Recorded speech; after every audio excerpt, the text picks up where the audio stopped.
Welcome back श्रोतो, मी तुमची gossip girl Vaishnavi तुम्हा सर्वांचं पुन्हा एकदा स्वागत करते स्माइल एफएम 90.8 रेडिओ स्टेशन अकलूजवर. श्रोतो, आज आपण रोटरी क्लबचे जे काही मेंबर्स आहेत त्यांच्याशी गप्पा मारतोय की रोटरी क्लब नेमकं असतं काय आणि त्यांच्या काळात त्यांनी काय काय कार्य केलंय यावरती उजाळा टाकतो. तर आपल्याकडे आता पुढचे जे काही माजी अध्यक्ष, माजी सचिव जे काही होते ते आहेत नितीन कुदळे. माजी अध्यक्ष होते ते 2021-22 चे आणि गजानन जवंजाळ हे माजी सचिव होते त्याच साली म्हणजेच 2021-22 चे. तर नितीनजी, पहिला प्रश्न तुमच्यासाठी असेल असेल की अध्यक्षपद भूषवताना तुमच्या काळात काय काय कार्य झालं? नमस्कार. नमस्कार. 2021-22 हा काळ म्हणजे कसा कोविड संपतानाचा काळ आहे आणि तसं पाहिलं तर थोडासा लॉकडाऊन टाईप मध्येच काळ होता. म्हणजे ज्या काळामध्ये आमच्या फिजिकल मीटिंग्स होत नव्हत्या, नुकतंच सुरू करायची का नाही अशा अवस्थेत असताना आमच्याकडे हा पदभार आला. माझ्या सोबतीला गजानन जवंजाळ सर सचिव म्हणून होते आणि माझी सर्व टीम आणि रोटरी क्लबचे सदस्य होते.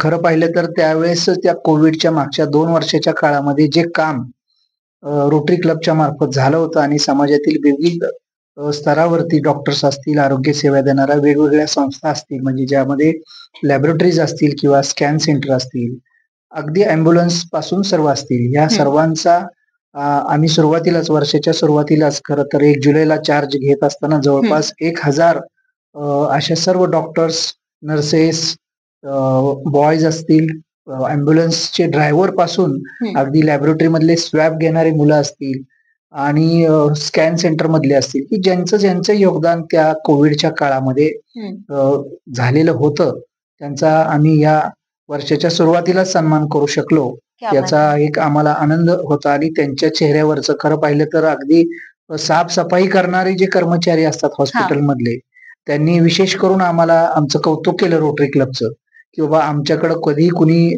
आम्ही दुर्लक्षित असतो खरं तर, परंतु रोटरीने आमची नोंद घेतली. त्याबद्दल आम्हाला जेवढं तुमचं रोटरी क्लबचं कौतुक करावं तेवढं कमी आहे. यातून एक अशा छोट्या छोट्या गोष्टी जरी असल्या तर त्यातून एक समाजसेवेचा आनंद आपल्याला ह्या रोटरीच्या माध्यमातून घेता येतो.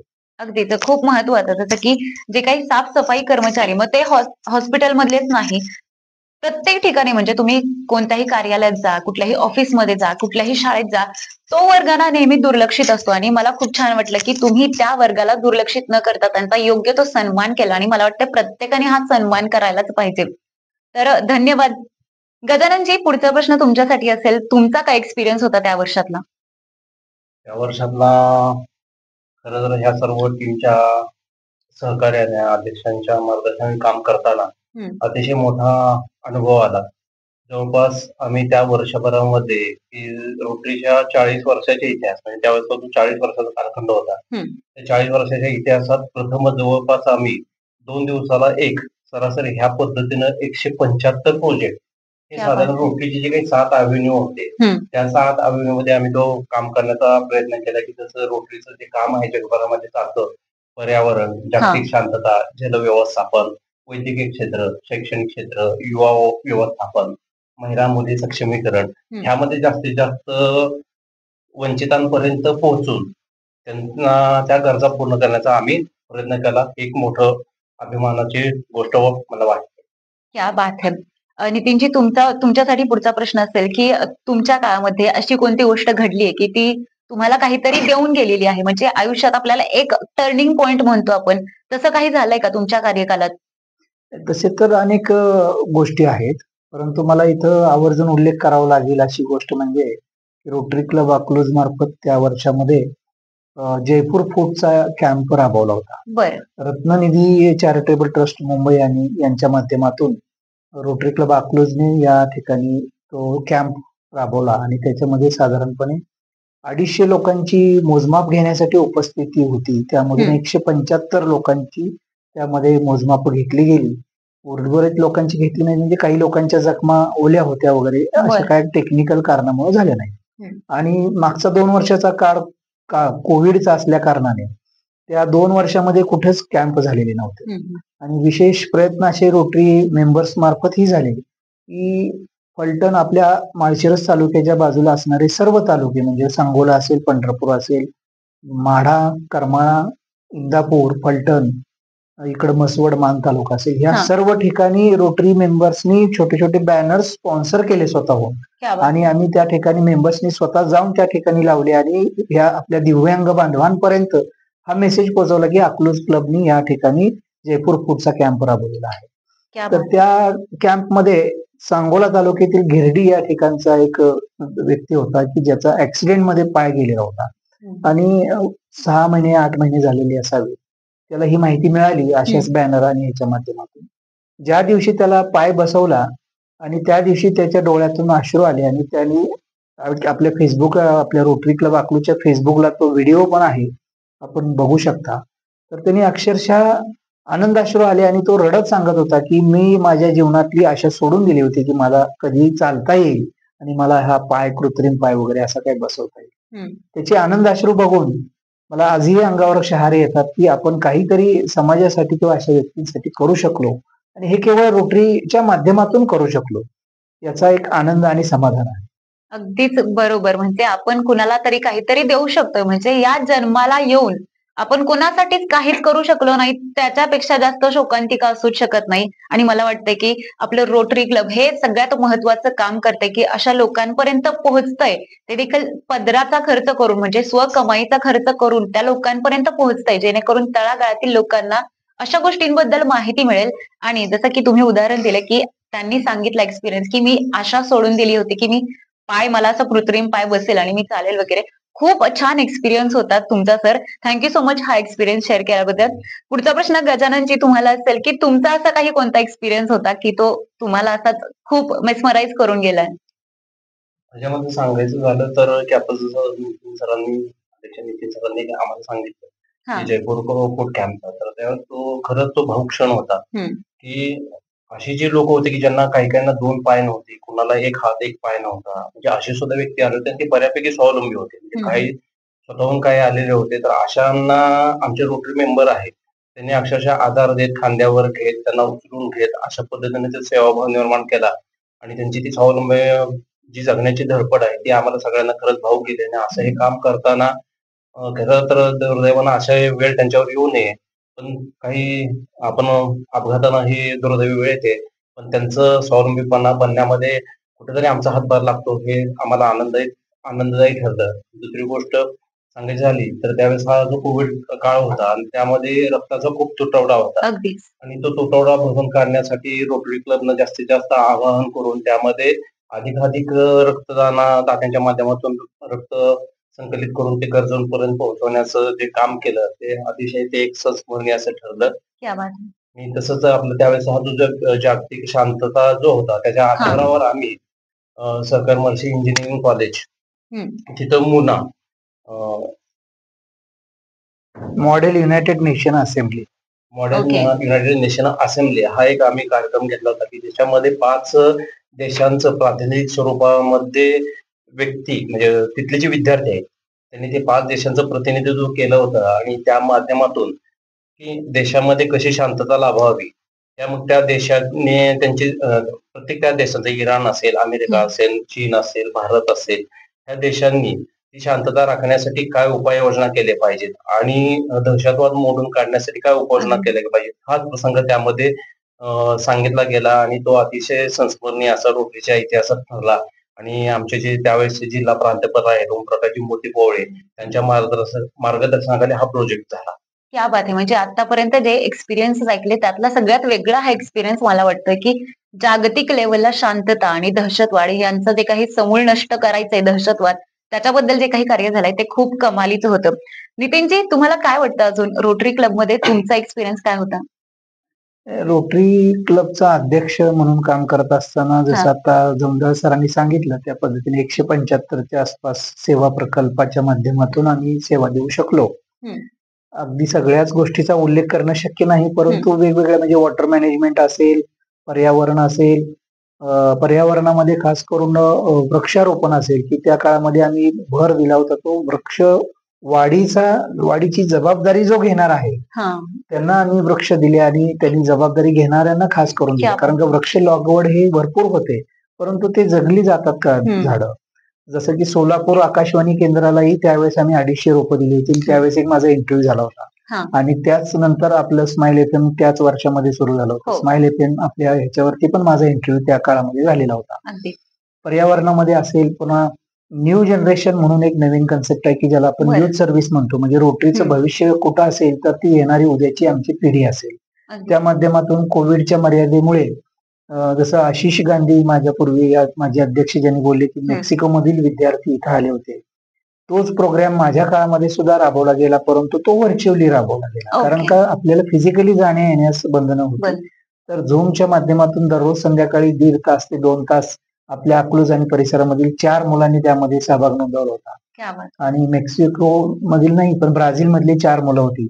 आज आपल्या क्लबचे माजी अध्यक्ष आहेत नवनाथ नाने, त्यांची मुलगी आहे.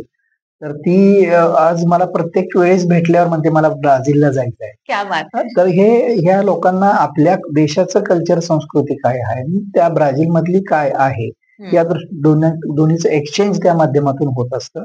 आणि ह्या मुलांमध्ये कॉन्फिडन्स आणि जागतिक विचार करण्याची, ग्लोबल थिंकिंग वाढण्याचा हा एक विचार आहे. अशा पद्धतीचे प्रोजेक्ट झालेले आहेत. त्याचबरोबर फक्त याच वर्षापुरतं मर्यादित नसतात. तिथून पुढे खरं पाहिलं तर मी म्हणेन की माझी अध्यक्ष म्हणजे ज्या वर्षी तुमचा अध्यक्षपदाचा कार्यकाळ संपतो तेव्हा खरं तर रोटरीचं कार्य सुरू होतं. कारण का शेवटच्या 2 बरं. दिवसामध्ये वाटत असतं की मला आज हे करायचं राहून गेलं, हे राहून गेलं. आणि तशाच पद्धतीनं पुढच्या वर्षामध्ये 2 वर्षामध्ये 2-3 वर्षामध्ये आज आपण पाहिलं तर आपल्या क्लबच्या माध्यमातून नुकताच एक CSR प्रोजेक्ट झाला की पुणे येथील एक कंपनी आहे. त्या कंपनीच्या माध्यमातून आपण रोटरी क्लबच्या माध्यमातून संपूर्ण डिस्ट्रिक्टमध्ये 31-32 डिस्ट्रिक्टमध्ये 550 सायकलचं वितरण आपण करू शकलो. फक्त आपला क्लब आणि आपला माळशिरस तालुका किंवा आपलं न विचार करता म्हणजे आपल्या रोटरी क्लब अकलूजची ही देण्याची किती चांगली भावना आहे की या प्रोजेक्ट मधून दिसून येते. फक्त आपल्या पुरतं मर्यादित राहता जिल्ह्यातील जवळपास 90 क्लब होते. त्या 90 क्लबला प्रत्येकी 5 सायकल्स अशा पद्धतीने ह्या सायकल्स दिल्या गेल्या. खरं पाहिलं तर ह्या 550 सायकल फक्त अकलूज आणि अकलूज क्लबच परिसरात देऊ शकत होता. परंतु तेवढा विचार हा क्लबनी न करता हा संपूर्ण 11 जिल्ह्यामध्ये 550 सायकल्स ह्या दिल्या. त्याचबरोबर मला आवर्जून उल्लेख करावा असा वाटेल असा एक प्रोजेक्ट गेल्या वर्षी झाला आणि तो मनाला भावेल असा आहे आणि त्याची खरं गरज आपल्या भागात नव्हे तर आपल्या संपूर्ण जगामध्ये आहे. तो म्हणजे महिलांच्या समस्यामध्ये प्रामुख्याने आजार जो आढळतो तो कॅन्सर आढळतो आणि पुरुषांमध्ये जो आढळतो तो जास्तीत जास्त करून माउथ कॅन्सर आढळतो. या दोन्ही सेवा एकाच व्हॅन मध्ये याच्या तपासण्या होऊ शकणारी एक van rotary club Akluj, rotary club Wai, rotary club Karad या 3 क्लबनी पुढाकार घेऊन कृष्ण हॉस्पिटल कराड यांच्या माध्यमातून ती कार्यान्वित केली गेली. आणि त्यामध्ये घारीचं काय वाटेना असे ना, परंतु रोटरी क्लब अकलूजचा त्यामध्ये सहभाग आहे याचा आनंद आहे. आणि आपल्या ह्या भागामध्ये नुकताच एक कॅम्प झालेला होता. आपल्या पाणीवला या ठिकाणी कॅम्प झालेला होता की त्या बसमध्ये मोबाईल व्हॅन आहे. कृष्ण हॉस्पिटल कराडची टीम त्या ठिकाणी येते, डॉक्टर्स, नर्सेस. की 2 कंपार्टमेंट आहेत. त्यामध्ये पुढच्या बाजूला महिलांसाठीची तपासणी कॅन्सरची होते आणि मागच्या बाजूला पुरुषांची माउथच्या रिलेटेडची तपासणी होते. कारण काय होतं की फक्त कॅन्सर म्हटलं का लोक येत नाहीये. त्यामुळं डेंटल तपासणी त्या ठिकाणी ठेवली जेणेकरून लोकांनी ठीक आहे तुला कॅन्सरची करायची नसेल तर नको कर, पण डेंटलची करून घे जेणेकरून तो पेशंट तिथपर्यंत यावा. महिलांच्या मध्ये आता काय सध्या होतं की मला तपासणी करून घ्यायची नाही, मला काहीतरी निघेल, ही गोष्ट घालवण्यासाठी त्यामध्ये डेंटल तपासणीचा भाग समावेश केलेला आहे. आणि खरोखर आपल्या दारात ती बस आपण घेऊन जाऊ शकतो असे या 2 प्रोजेक्टचा त्यामधून आनंद आहे. गजानन सर त्या काळातले अजून काही प्रकल्प असतील तर ते सांगतील. नक्कीच. पुढचा प्रश्न गजानन सरांनाच आहे की सचिव पदभार तुम्ही भूषवत होता त्यावेळी तुमचं कार्य काय होतं, तुम्ही काय असं केलं की तुम्हाला ते आयुष्यभर लक्षात राहिलंय? मगाशी सांगितलं की जसं काही जवळपास आम्ही त्या वर्षी 175 प्रोजेक्ट आम्ही विविध जी 7 क्षेत्र आहेत त्या 7 क्षेत्रामधून राबवले आणि ह्याचा दखल आमच्या ह्या रोटरी 31-32 त्याच्या अंतर्गत 13 जिल्हे येतात. त्या 13 जिल्ह्यातील जो म्हणजे 31-32 जिल्हा म्हणून ओळखला जातो, ह्यांनी दखल घेऊन आम्हाला ह्या रोटरीच्या 40 वर्षाच्या इतिहास पहिल्यांदाच आम्हाला एकूण 18 पुरस्कार रोटरी क्लब अकलूजला मिळाले. त्यात व्यक्तिशः काही सदस्यांना पण मिळाले, रोटरीला पण मिळाले. त्याचा एक खूप मोठा अभिमान वाटतो आणि ही कामगिरी आम्हाला म्हणजे अगदी भारावून जाते ते काम करताना बरेचसे काही प्रोजेक्ट होते. त्यामध्ये आम्ही आपले जे अकलूजचे लेखक आहेत चंद्रशेखर गायकवाड त्यांचे जे यशाचा राजमार्ग आत्मविश्वास हे जे प्रेरणादायी पुस्तक आहे ज्याच्यामधून विद्यार्थ्यांचा आत्मविश्वास चांगल्या पद्धतीने वाढू शकतो, असे जवळपास आम्ही 4,000च्या आसपास ती पुस्तकं आम्ही युवा वर्गांपर्यंत पोहोचवलेले आहेत आतापर्यंत. तसंच आपले जे सर्पमित्र आहेत सन्माननीय धनंजय देशमुख त्यांचं सुद्धा आम्ही ऑनलाईन पर असेल किंवा ऑफलाईन असेल असं जे साप बिनविषारी साप किंवा विषारी साप यांचं जे मार्गदर्शन आहे की ते कसे ओळखावेत आणि तो सर्पदंश झाला तर काय प्रथमोपचार घ्यावे आणि कसं दवाखान्यात दाखल करावं याविषयी त्यांचं अतिशय चांगलं मार्गदर्शन आम्हाला त्यांच्या विचारमंथनातून लाभलेलं आहे. तसं करिअर गायडन्स पण रोटरी क्लब आयोजित करतं. मग त्यावेळेस आम्ही ऑनलाईन पद्धतीनं जे बारामतीचे प्राध्यापक मनोज वाबळे आहेत त्यांनी 10वी 12वी आणि ग्रॅज्युएट नंतरच्या करिअरच्या वाटा ह्या विषयावर आम्हाला ऑनलाईन मार्गदर्शन केलं होतं आणि त्याचा पण विद्यार्थ्यांना त्यावेळेस अधिक फायदा झाला. आणि डॉक्टर बाहुबली जोशी त्यावेळेचे जे आधीचे अध्यक्ष होते त्यांच्या मार्गदर्शनाखाली ज्यावेळेस कोविड मध्ये ज्यांचा कर्ता पुरुष मयत झाले होते तर त्यांचा जो आधार हरवला होता तर त्यांना आम्ही त्यांच्या मार्गदर्शनाखाली 13 शिलाई मशीनचं वाटप त्यावेळेस ह्या अशा गरजू महिलांना केलं होतं. आणि सीपीआर प्रोग्राम असेल म्हणजे जर एखाद्याला अटॅक आला आणि तो जर बेशुद्ध पडला तर त्याला तो सीपीआर कसा पद्धत द्यायचा अशा कार्यशाळा रोटरी माध्यमातून आम्ही शैक्षणिक स्तरावर त्या राबवत आहेत. आणि सरांनी सांगितलं की जी मुलींसाठी आणि जिल्हा परिषद शाळा मुलींसाठी जी सायकल आहेत जवळपास 550 सांगितलं तर माझ्यामध्ये 650 सायकल कदाचित वाटप झाले असतील की ज्या ग्रामीण भागातील मुलींना चालत जाऊन ती शाळा शिकणं शक्य नव्हतं. अशासाठी ह्या सायकलीचा उपयोग झाला की त्या अधिक चांगल्या पद्धतीने आता शिक्षण घेऊ लागल्या आणि हे आम्हाला खूप कौतुकास्पद आणि चांगलं काम केल्यासारखं वाटतं. क्या बात है. म्हणजे हे तुमचे एक्सपिरियन्स ऐकून ना मला सुद्धा असं वाटतंय की यार आयुष्यामध्ये एकदा तरी रोटरी क्लबचा मेंबर तरी व्हायला पाहिजे. भले तुम्ही अध्यक्ष व्हा, सचिव व्हा, नका हो, पण मेंबर म्हणून एकदा तरी तुम्ही रोटरी क्लबचं मेंबर व्हायला पाहिजे. कारण की जसं की मगाशी सरांनी सांगितलं की आयुष्यात येऊन जन्माला येऊन ह्या जगाचं किंवा ह्या समाजाचं आपण काहीतरी देणं लागतो आणि हे देणं न देता जर आपण गेलो ना तर मला वाटतं पुन्हा एकदा मनुष्य रूपी आपल्याला जन्म घ्यावाच लागणार आहे. त्यामुळे या चक्रातून जर मुक्त व्हायचं असेल तर मला वाटतं की रोटरी क्लब हे एक सुंदर माध्यम आहे, नाही का? तर जाता जाता पुन्हा एकदा मला विचारावं असं वाटतं की नितीनजीच ना नितीनजी तुम्हाला जाता जाता काय बोलायचं असेल तर? रोटरी क्लब अकलूजच्या माध्यमातून 2 परमनंट प्रोजेक्ट चालतात. त्यामध्ये एक डायलिसिस सेंटर आहे. डॉक्टर देवडीकर हॉस्पिटल या ठिकाणी रोटरी क्लब अकलूजने 2 डायलिसिस मशीन बसवलेल्या आहेत की ज्या मशीनवरती महात्मा फुले जन आरोग्य या योजनेतून त्या मशीनवरती जे पेशंट्स डायलिसिस ट्रीटमेंट घेतात त्यांची ती मोफत त्या ठिकाणी सेवा दिली जाते. रोटरी क्लब अकलूजनी कुठल्याही मदतीशिवाय कुठल्याही अनुदानाशिवाय स्वखर्चातून ह्या 2 मशीन बसवलेल्या आहेत. आणि त्याचबरोबर रोटरी क्लब अकलूज मार्फत एक मेडिकल इक्विपमेंट बँक चालवली जाते की ज्यामध्ये बेड्स, व्हीलचेअर्स, क्रचेस, छोटी छोटी भांडी जेणेकरून हॉस्पिटलमध्ये एखादा पेशंट ऑपरेशन करून ज्यावेळेस घरी येतो आणि घरी 1 महिना असेल 15 दिवस असेल त्या काळामध्ये त्याला बेडची आवश्यकता असते, व्हीलचेअरची आवश्यकता असते किंवा क्रचेसची कुबड्याची आवश्यकता असते. हे त्याला खरेदी करणं शक्य नसतं आणि खरेदी केल्यानंतर पुन्हा त्याचं काय करायचं. तर त्या हेतूने अगदी नाममात्र शुल्कावरती रोटरी क्लब हे गेल्या अनेक वर्षांपासून ही सेवा पुरवत आहे. आणि मला सांगायला आनंद वाटतो की साधारणपणे महिन्याला साधारणपणे डायलिसिस मशीनवरती 55 ते 60 एका मशीनवरती म्हणजे 120 पेशंट्सना आपण ती सेवा डायलिसिसच्या माध्यमातून पेशंटना देत आहोत. आणि मेडिकल इक्विपमेंट बँक मार्फत सुद्धा ही सेवा चांगल्या पद्धतीने जाते. आणि आनंद असा वाटतो की जे पेशंट्स ह्या व्हीलचेअर्स किंवा बेड्स वापरतात याशिवाय काही अन्य गोष्टी त्यांनी घेतलेल्या असतील वस्तू ते ज्यावेळेस पूर्ण बरे होतात त्यावेळेस त्या त्यांच्याकडच्या असणाऱ्या वस्तू सुद्धा रोटरीला डोनेट करतात. क्या बात है. असे हे 2 परमनंट प्रोजेक्ट आहेत. आणि रोटरी क्लब अकलूजच्या अंतर्गत rotary club Akluj charitable trust या नावाने एक ट्रस्ट आहे आमचा. आणि पूर्वी संग्रामनगर या ठिकाणी आपल्या जवळच आपल्या हे सेंटर पासून आपली या ट्रस्टची जागा आणि अंगणवाडीची शाळा होती. त्या ठिकाणी विविध आम्ही सामाजिक उपक्रम राबवतो. आमचा हा ट्रस्ट हा इन्कम टॅक्स मध्ये ATG साठी रजिस्टर्ड आहे, CSR साठी रजिस्टर आहे. नुकतीच गेल्या वर्षामध्ये आपण एक जिल्हा परिषद शाळेसाठी पुण्यातल्या WMDC पुणे या ठिकाणून 7 लाखाची ग्रँट मिळाली. ती क्या आपण बात. लोणंद या ठिकाणी त्या त्या शाळेच्या मुलांना दिली. बर. आणि या ट्रस्ट मार्फत आपल्याला आम्ही देणगी स्वीकारतो त्या इन्कम टॅक्स मध्ये वजावटीसाठी पात्र आहेत.